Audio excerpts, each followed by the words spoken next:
ભજન ભોજન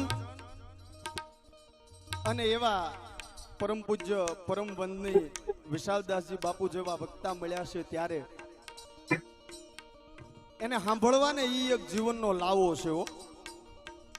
હા, તમને સાંભળવાની મજા જ આવ્યા કરે એવું ભર્યું ગળું છે ને, એટલે તમને સાંભળવાની મજા આવે. સહેજે સહેજે અહીંયા મંડપની અંદર કોઈ પણ જીવ આવી ગયો હોય તો જલ્દી એને ઊભા થઈને જવું હોય ને તો 2 મિનિટ વિચાર કરવો પડે, એને સાંભળવા પડે.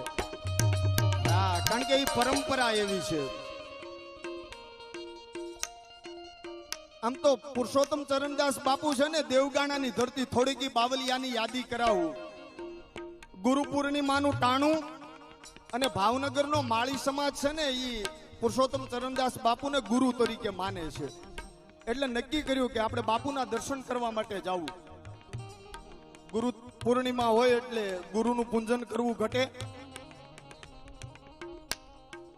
અને બાપુને તાવ આવેલો, જ્વર આવેલો, એટલે એમના શિષ્ય હતા હરિશંકરભાઈ, એમણે કીધું કે બાપુ તાવ આવેલો છે અને આ ભક્તો એટલા બધા આવે છે, એટલે બાપુ કે આવવા તો દો એમ.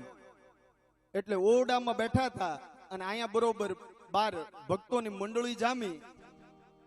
એટલે બાપુને કોઈ કહેવાય ગયું કે ભક્તો બહુ ભેગા થયા છે, તમે બહાર પધારો ને, કે બહાર ગાદી તકીઓ નાખો, હું આવું છું. બાપુ સ્વસ્થ થઈ અને બહાર આવ્યા અને ગાદી તકીએ બેઠા. જે કોઈ ભક્તો આવ્યા હતા એને પૂજા કરી.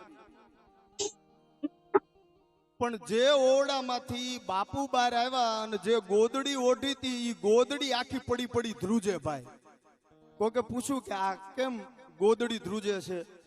તો ઈ કોકે કીધું પણ બાપુ તાવી ગોદડીમાં મૂકીને આવ્યા છે, ગોદડી ધ્રુજે નહીં તો કરે હું બીજું? નથી મફતમાં મળતા, એના મોંઘા મૂલ ચૂકવવા પડતા. આ સંતને સંતપણા નથી મફતમાં મળતા. અને મોહ માયા અને મમતા તણો જેને હૃદયને લાગ્યો રોગ, એવા સંત સમરવા જોગ દિવસ ઉગતે દાદબા. એવા સંત સમરવા જોગ દિવસ ઉગતે દાદબા. આપણે આગળ એવા લોકગાયક નરેશભાઈ ધાંધલિયાને વિનંતી કરું